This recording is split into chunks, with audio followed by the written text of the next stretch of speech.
Hey, welcome back to my channel. I'm so excited to be starting this series off. This is going to be all about Disney, starting it off with the Run Disney tips and tricks on how to get into the race, what happens 24 hours before the race, and what happens race morning. So I'm excited, so let's get right into it. Okay, so now I have gotten into 2 races, but I only ran in 1. The first race I got into was the half marathon Star Wars race, which was back in 2021.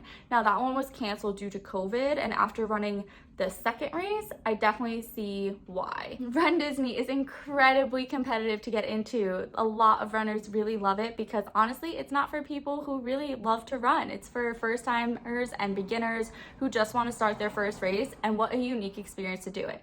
So let's start off with the basics. Like, what is Run Disney? Run Disney is a series of races throughout the year that is hosted at Walt Disney World, and you actually run through the parks before anybody gets in. So it's an awesome opportunity to get pictures, you see unique characters, it's just a really unique experience, and for the most part, you're probably gonna see the sunset for most of these races. It is so much fun. I personally had a blast, spoiler, but I think you will too, and think that everyone should experience this at least once, even if you're not a runner or an athlete. Now, the first step in creating this Run Disney experience for yourself is to go to the Run Disney website and just create a profile. Do it for yourself, maybe have a friend do it with you. I personally did it on my own, and I got in and I had a ton of fun. And yeah, put all your personal and credit card information in there and make sure everything is stored and ready to go and that you remember your password. The second part that I think is critical is actually sitting down and thinking about what race you're willing and able to prepare for. Usually there's a few different options, there's the 5K, the 10K, usually a half and a full marathon for I think one of the weekends, which is like the full Disney marathon. But check the race, see what time of year, also check time of year you want to train in. For me personally, I ended up booking the Princess race, which was in February, which means I'm here in New York. That is cold. You're going from cold training down to a warm race. So keep that in the back of your mind, just like the climate you'll be training in. Luckily for me, I had access to a treadmill, so I made it work, but just wanted to put that out there as well. Okay, you made it to registration morning. It is almost time for you to log in and to book your race. So what do you do? What are the best tips to get in? The first piece of advice I would say is to have 2 devices running, one on your Wi-Fi and one on a cellular device that isn't running on your current Wi-Fi. Just switch one off to see which one goes faster. I would have both devices logged into your Run Disney race account just to make sure that everything is set up and ready to go. A lot of people have world clocks set, so it literally counts down until exactly that time, Eastern time, that they can go in and book the race. Now, if you're looking to book more than one person at a time, I would highly recommend having 2 people go in and do it, even if that second person isn't available. Find a friend, family, neighbor to kind of help you out, just to make sure everything is up to snuff. Otherwise, one of you might get in and the other one might not. It's just kind of what ends up happening. So if you have 2 people, that would be ideal. Oh, I want to race in 2 different races. How can I do that? Is it 2 separate processes? No, you can actually go in and check off one, like the 5K and the 10K, and proceed to the checkout. You do have to pay for each race individually. Okay, so once the registration opens, click your race or races and then proceed to the checkout. Your purchase includes the medal, the bib, and a t-shirt. The next thing you have to do is book your travel accommodations to go to Disney. And you need to be there 24 hours prior to your race is what I generally recommend. At least be there for the expo the day before your race. Disney is pretty harsh and does not let you transfer your bib. A friend cannot go and pick it up for you. So if your flight is delayed or canceled or things just happen, know that this is not transferable. Personally, I booked my accommodations through People Mover Travel. They were amazing. I will link their travel agency down below. Tyler Braun is the founder of People Mover Travel, and he is fantastic. He has helped me twice. Well, his team has helped me twice, and they are so awesome. They are seriously the best agents. They know Disney inside and out, and I could not recommend them enough. So I would definitely try to go through a travel agency if you're looking to stay at a Disney resort. Disney resorts require $200 to be paid to your account, just to hold your reservations, and then you can pay monthly or quarterly or every 2 weeks, or really any method of payment. And for me, the travel agency actually helped me set it up and reminded me every month, like, hey, is it okay if I process this payment? And it was so smooth. Couldn't recommend it enough. I personally ended up staying at Grand Destino Tower at Coronado Springs, and it was amazing. I cannot recommend it enough, especially if you're looking for something a little more high class, a little more luxurious, but on a moderate scale price point.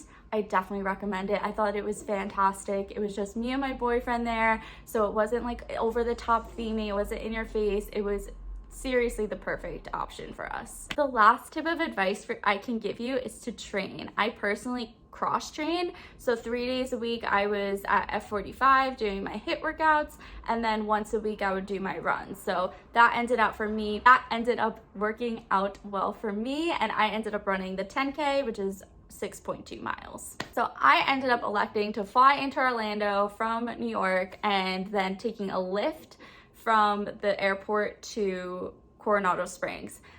There is no transportation, so you do have to make accommodations for that. I've heard good things about Mears and Sunshine Flyer. For me, it was just easier to take a Lyft. I'd had a pretty early flight and I just wanted to get there as fast and direct as possible. So for me, personally, the Lyft was the way to go. Once I actually got to the resort, my room wasn't quite ready yet. It was pretty early in the morning, so we ended up just grabbing breakfast and taking a quick tour because I actually had never been to Coronado. So I was super excited just to sit back, relax, walk around the resort and just take it all in. It was really such a pretty resort. So then we headed to ESPN Wide World of Sports, and they really make you feel super special when you walk in. There's a bunch of signs and there's a bunch of photo opportunities, and for me, it was the princess race, so there's a lot of princesses around and characters and lights going, and it really was just like a special experience. Now at ESPN World, there are 3 different buildings and centers to go to. So one is your check-in. That's where you're gonna get your bib, and on your bib is assigned your corral. At least it was for my particular race. So I went to the check-in first. I was really nervous and anxious about what corral I was in, so that is where I was headed. So now when I checked in, I found out that I was in the last corral for the 10K, and I freaked out. I was so nervous. That was like my biggest nightmare about the race had come to alive. I was in the last corral. And the last corral for the 10K is where the balloon ladies start. For those of you who do not know, the balloon ladies are these lovely ladies who stand at the back of the pack, and they have a balloon tied to a backpack. Now what they do is they walk the race at a 16-minute per mile pace.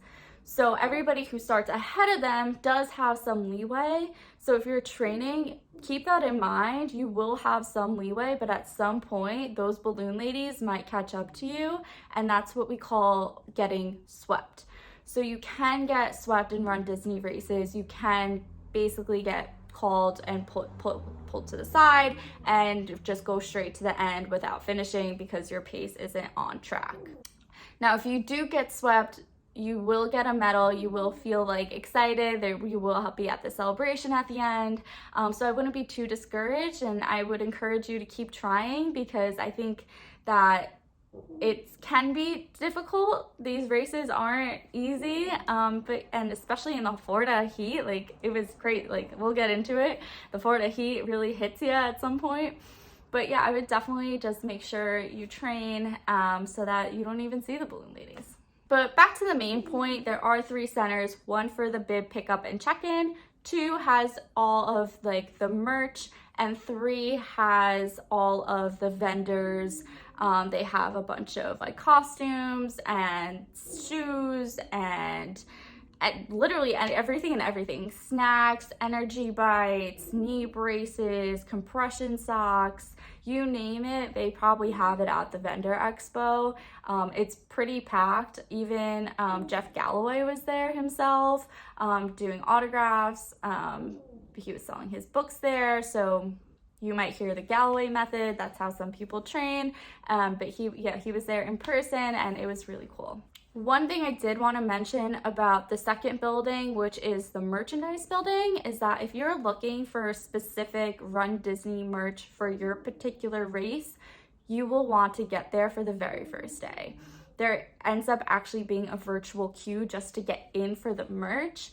So if merch is super important to you, plan to get there for the first day of the expo to get in. By the time I got in, there was almost next to nothing left. A lot of sizes were gone, so just be prepared to either not get specific Run Disney merch or maybe just get your t-shirt that you get with your registration, just something to keep in mind. So honestly, after I heard the news that I was in Corral D, I really couldn't enjoy the expo as much as I wanted to. So I ended up just going back to the resort because our check-in for the room was ready. So I thought that might distract me for a bit as well. So we got to the room, I was able to settle in, unpack, and kind of refresh from what just happened at Expo. But I actually had a fun dinner planned at Hoop-Dee-Doo Review at 4 p.m. So Hoop-Dee-Doo Review is great. I highly recommend it, even if it's your first night. It was so much fun. It took my mind completely off the race and off everything, especially off that last corral. I had a great time, and I highly recommend. So after we went to Hoop-Dee-Doo Review, we ended up resort hopping all around the Magic Kingdom area. So Contemporary, Polynesian, Grand Floridian, we kind of just stopped by all of them and didn't go do much. We just kind of like went into the lobby to check it out, see what was going on. And after that, I ended up just going to sleep because wake up for the race was incredibly early. I ended up waking up for my race at 2:30 a.m. 2:30, okay? That's early. Okay, people are supposed to be sleeping at 2:30 a.m. No, I was up getting ready for my race. I actually have a video of myself saying, this is crazy. I was like, I am up at 2:30 in the morning to go run 6.2 miles. Like, that is crazy to me, but I was super happy at the same time. Okay, so I was downstairs in the lobby of Grand Destino at around 3 a.m., probably a little before, to get on one of the 3 a.m. buses to get over to Epcot. That was where my race was beginning and ending, so I just wanted to make sure to give myself plenty of time. The Run Disney buses are chartered by a third party. They are not Disney run buses, so there is a high likelihood that they could potentially get lost along the way. So making sure you're on an earlier bus rather than a later bus just kind of ensures that you're gonna get there on time. You're not gonna have to run to your corral, because that is the last thing you wanna do, is be in a panic running into your corral on race day. Once I got there, just a fair warning, there was a bit of a walk to the main staging area right before the corrals.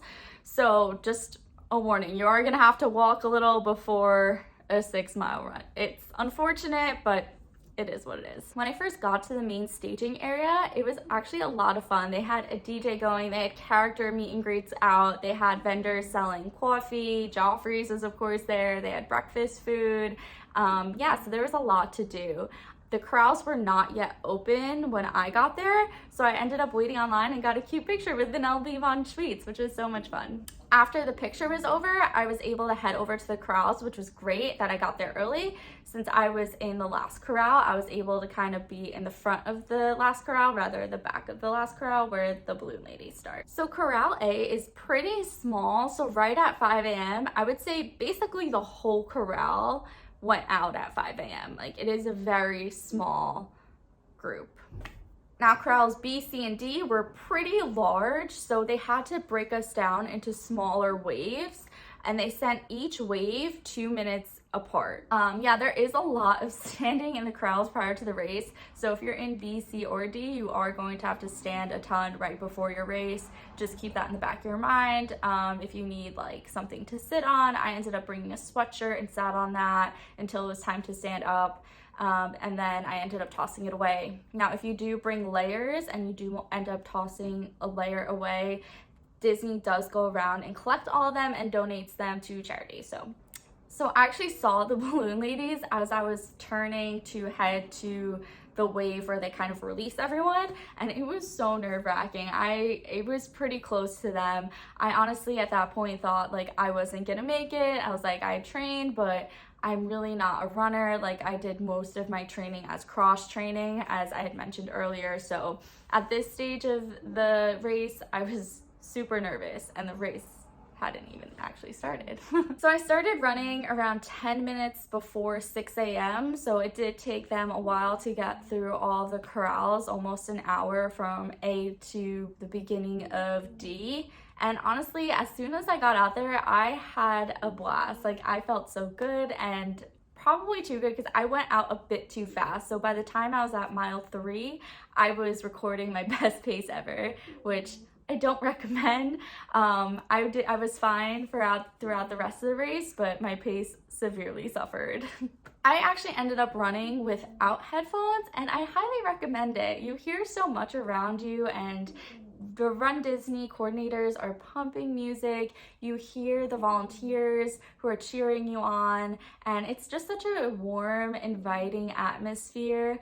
I really felt like everybody's presence and energy as I was running through the race. At one point of the race, they even had like comedians telling jokes and like cheering us on, and just kind of like poking fun that like we woke up to like run a race so early. So I don't know, it was just like a really good experience. My absolute favorite part was running down Sunset Boulevard at sunrise. I actually had chills during it. It was such a unique and exciting and fun experience. Even now, like, I'm just happy just thinking about it. One thing I do want to mention is that the courses do change. So your course isn't guaranteed. Just because I ran down Sunset Boulevard for the Princess 10K doesn't automatically guarantee you to do that in your 10K, even if it is Princess Weekend as well. So just wanted to throw that little disclaimer in there as well. For my personal race at mile 4, it got very hot. I would say between mile 4 and 5, that was probably the hardest mile for me personally. The sun was up, she was blazing. And it was getting a little tough to run, but I kept pushing on through, and I'm so happy I did. The crowds at the boardwalk and the finish line were seriously electric. Like, I'd never experienced anything like that before. It was so much fun. I can't recommend it enough. I think anybody would love it, runner or not. I ended up finishing with a great time, and it was such a bittersweet feeling. Like, I was so excited that I did it. I crossed the finish line. I got my medal. I was so happy. But at the same time, I was like, well, now what? Like, I don't know what to do. I just trained for this for months. Like, now what happens? But yeah, it was just a great experience overall, and I would do it all over again in a heartbeat.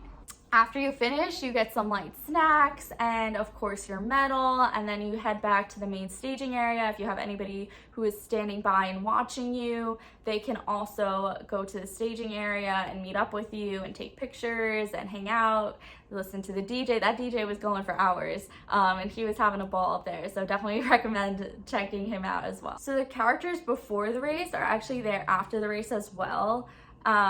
The only thing I would say is that the lines were much shorter in the morning than they were after the race. So even if you get there in the morning and you think like, oh, these lines are crazy, they will most likely be worse at the end. So you're better off just waiting it out in the morning. Looking back, I actually do have some regrets. I wish I had enjoyed the expo. I think I really let the Corral D get to me. And looking back, I wish I could have just been more confident, but it was my first Run Disney race and I had no idea how it was gonna go.